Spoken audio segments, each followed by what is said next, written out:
Dear 11th standard students, இனி public exam நெருங்கி வந்துருச்சு. இவ்வளோ நாளாக மேக்ஸே படிக்காதவங்க திடீர்னு எதையாவது படித்து பாஸ் ஆயிடணும்னு நினைப்பீங்க. ஸோ அதுக்கு இந்த வீடியோ உங்களுக்கு கொஞ்சம் ஹெல்ப்ஃபுல்லாக இருக்கும்னு நம்புகிறேன்.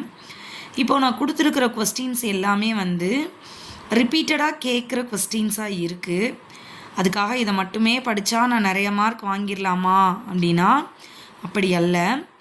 இதை படிக்கும் பொழுது கண்டிப்பாக நீங்கள் பாஸ் ஆகிறதுக்கான மார்க்ஸை வாங்கிட முடியும். ஸோ யாரெல்லாம் நான் ஃபெயில் ஆயிடுவனோ அப்படின்னு ஒரு ஃபீலிங்ஸில் இருக்கீங்களோ அவங்களுக்கு நிச்சயமாக இந்த வீடியோஸ் ரொம்ப ஹெல்ப்ஃபுல்லாக இருக்கும். இதில் பார்த்தீங்க அப்படின்னா வால்யூம் 1க்கான இம்பார்ட்டன்ட் 5 மார்க்ஸ் சம்ஸ் மட்டும் கொடுத்துருக்கேன். கண்டிப்பாக இந்த 6 யூனிட்டில் இருந்து நான் சொல்கிற விஷயங்களை ஃபாலோ பண்ணிங்க அப்படின்னா உங்களால் மினிமம் ஒரு 3-5 மார்க்ஸாவது அட்டன் பண்ண முடியும். சரிங்களா? 3 5 மார்க் அட்டன் பண்ணிவிட்டு புக் பேக் 1 மார்க்ஸை தரோவாக படிச்சிருந்தீங்க அப்படின்னா கிட்டத்தட்ட நீங்கள் பாஸ் ஆகிறது கன்ஃபார்ம். சரிங்களா? அது போக இன்னும் 2 மார்க்ஸ் 3 மார்க்ஸ் இருக்குது. அதுக்கான வீடியோஸும் நான் பின்னாடி கொடுக்குறேன். அது இல்லாமல் சாப்டர் வால்யூம் 2ல் இருக்கக்கூடிய சில சாப்டர்ஸ் பற்றி சொல்கிறேன். ஸோ அதெல்லாம் நீங்கள் படிக்கும் பொழுது நிச்சயமாக நீங்கள் 50 எபோவ் ஈஸியாக வாங்கிடலாம். மறக்காமல் புக் பேக் 1 மார்க்ஸை தரோவாக படிச்சிருங்க. அதில் எந்த காம்ப்ரமைஸும் பண்ணிக்காதீங்க. 1 மார்க்ஸ் உங்களுக்கு ரொம்ப ஹெல்ப்ஃபுல்லாக இருக்கும் நீங்கள் பாஸ் ஆகிறதுக்காக.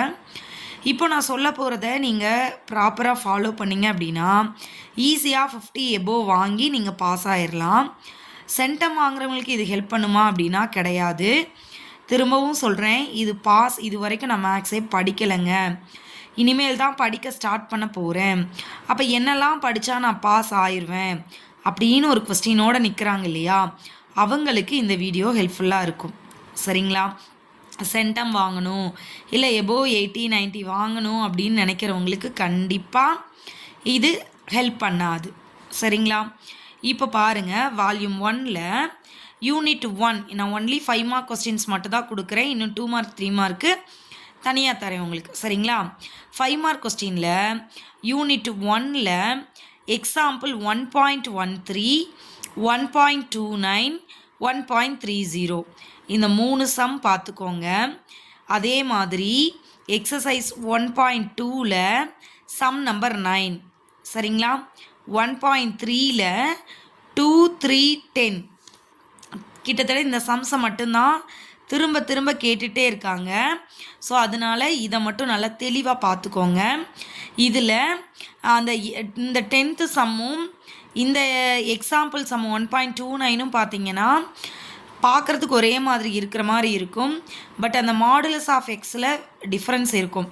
இந்த சம்மில் மாடுலஸ் ஆஃப் எக்ஸ் முன்னாடி இருக்கும், இது சம்மில் பின்னாடி இருக்கும்.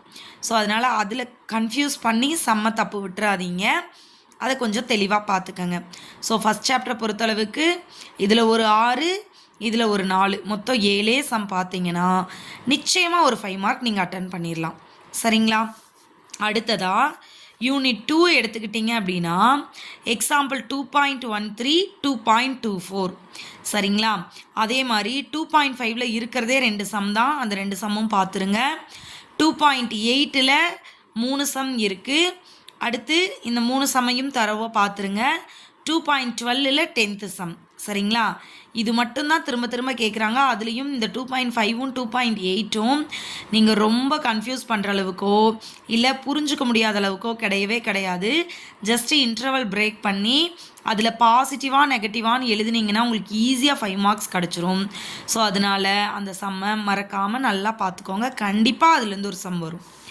அடுத்து யூனிட் 3ல் எது முக்கியம்னு நம்மளால் சொல்லவே முடியாது, அவ்வளோ சம்ஸ் இருக்குது.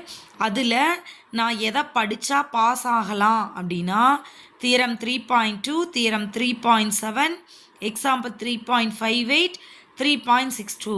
அப்போ மற்றதெல்லாம் படிக்கவே வேணாமா? அப்படி இல்லை, இதுக்கு அதிக இம்பார்ட்டன்ஸ் இருக்கணும். 3rd லெசனில் இதுதான் வரும் இதுதான் வராதுன்னு நம்மளால் சொல்லவே முடியாது, அவ்வளோ சம்ஸ் இருக்குது.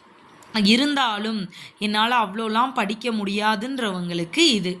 அதே மாதிரி எக்ஸசைஸை பொறுத்தளவுக்கு 3.4 3.5 3.6 இந்த 3 எக்ஸசைஸை தரோவாக படிச்சிட்டிங்கன்னா ஏதோ ஒரு 5 மார்க்கு அட்டன் பண்ண ட்ரை பண்ணலாம். சரிங்களா? ஏன்னா இதில் எதுலேருந்து சம் வருதுன்னு நம்மளால் சொல்லவே முடியாது. அதனால நீங்கள் இதில் கொஞ்சம் படிச்சுக்கோங்க. இதிலேருந்து வந்துட்டால் அட்டன் பண்ணிக்கலாம். சரிங்களா? அடுத்து யூனிட் 4 பொறுத்தளவுக்கு சம் நம்பர் 4.61 4.63 4.65 எக்ஸசைஸ் 4.4ல் 2 3 7 இதெல்லாம் திரும்ப திரும்ப கேட்டுக்கிட்டே இருக்கிற கொஸ்டின். ஆனால் இந்த சாப்டரை பொறுத்தளவுக்கு மேத்தமெட்டிக்கல் இண்டக்ஷன் மெத்தட் அப்படின்னு ஒரு மெத்தட் இருக்கும். அதில் இருக்கக்கூடிய எல்லா சம்ஸையுமே பார்த்துருங்க. எந்த சம் வேணாலும் கேட்கலாம். பட் மோஸ்ட்டாக திரும்ப திரும்ப கேட்குறது இதுக்குள்ளே இருந்து தான் கேட்குறாங்க. அதனால இதில் மென்ஷன் பண்ணியிருக்கேன். நீங்கள் மறக்காமல் எல்லா சம்மும் முடிஞ்சால் பார்த்துருங்க. நெக்ஸ்ட்டு யூனிட் 5ல் எக்ஸாம்பிள் 5.24 5.25 எக்ஸசைஸ் 5.4ல் 2 3 4 ஆக்சுவலாக எக்ஸசைஸ் 5.4 ஃபுல்லாகவே பார்த்துருங்க. இருந்தாலும் இந்த சம்ஸ் தான் மோஸ்ட்டாக திரும்ப திரும்ப கேட்டுகிட்டே இருக்காங்க. அப்படிங்கிறதுனால நான் இந்த சம்ஸை மென்ஷன் பண்ணியிருக்கேன். சரிங்களா? அடுத்து யூனிட் 6 பொறுத்தளவுக்கு 6.16 6.38 6.40 6.41 எக்ஸாம்பிளில் இதை பார்த்துக்கோங்க. எக்ஸசைஸ் 6.4ல் ஒரு சம் கூட நீங்கள் ஸ்கிப் பண்ணிடவே கூடாது. இல்லை மேம் என்னால் அவ்வளோலாம் படிக்க முடியலை, அதனால தான் நான் இம்பார்ட்டன்ட் சம்மையே தேடி வந்தேன் அப்படின்னு நினைக்கிறவங்க அட்லீஸ்ட் இந்த சம்ஸை மட்டுமாவது பார்த்துக்கோங்க. 2 4 11 14 15 17 18 அட்லீஸ்ட் இந்த சம்ஸை மட்டுமாவது நீங்கள் பார்த்துருங்க. இப்போ நான் சொன்ன சம்ஸை நல்லா தெளிவாக பார்த்துட்டீங்க அப்படின்னு சொன்னால் நிச்சயமாக உங்களால் மினிமம் 3 5 மார்க் அட்டன் பண்ணலாம். சரிங்களா? இது போக நமக்கு செகண்ட் வால்யூம் இருக்குது. அதுலேயும் இம்பார்ட்டன்ட் சம்ஸ் நான் உங்களுக்கு தரேன். ஓரளவுக்கு தெளிவாக அதை படிச்சிட்டிங்கன்னா உங்களால் கான்ஃபிடெண்ட்டாக 6 5 மார்க்ஸ் அட்டன் பண்ணிடலாம். சரிங்களா? இது மட்டும்தான் நான் படிச்சுட்டு போனேன், ஆனால் இதிலேருந்து எதுவுமே வரல அப்படின்ற மாதிரி இருக்கவே இருக்காது. கண்டிப்பாக குறைஞ்சது 3 5 மார்க்காவது இதிலேருந்து வந்துடும். சரிங்களா? அதனால இதிலேருந்து படிக்கும் பொழுது நம்மளே செலக்டிவாக படிக்க போகிறோம். ஸோ படிக்கிறத ரொம்ப தெளிவாக படிச்சுட்டு போங்க. சும்மா அரைகுறையாக படிச்சுட்டு போயிட்டு அப்புறம் நம்ம ஃபெயில் ஆகிட்டோமே அப்படின்ட்டு வருத்தப்படாதீங்க. படிக்கிறது கொஞ்சமாக இருந்தாலும் தெளிவாக படிச்சுட்டு போங்க. நிச்சயமாக இதை படிச்சுட்டு போகும் பொழுது உங்களால் கண்டிப்பாக பாஸ் மார்க் வாங்கிட முடியும். சரிங்களா? திரும்பவும் சொல்கிறேன், இந்த இம்பார்ட்டன்ட் சம்ஸ் எல்லாமே என்னால் மேக்ஸே படிக்க முடியலை, ரொம்ப கஷ்டப்படுறேன், அட்லீஸ்ட் ஒரு பாஸ் மார்க் வாங்குறதுக்கு எனக்கு ஒரு வழி காட்டுங்க அப்படின்னு கேட்குறவங்களுக்கு மட்டும்தான் இந்த வீடியோ ஹெல்ப் பண்ணும். சரிங்களா? அதனால் பாஸ் மார்க்கே வாங்க முடியாதுன்றவங்க இந்த சம்ஸை மட்டுமாவது தெளிவாக போட்டு பார்த்துட்டு போங்க. Thank you students. வால்யூம் 2க்கு சீக்கிரமாக உங்களுக்கு வீடியோ கொடுக்குறேன்.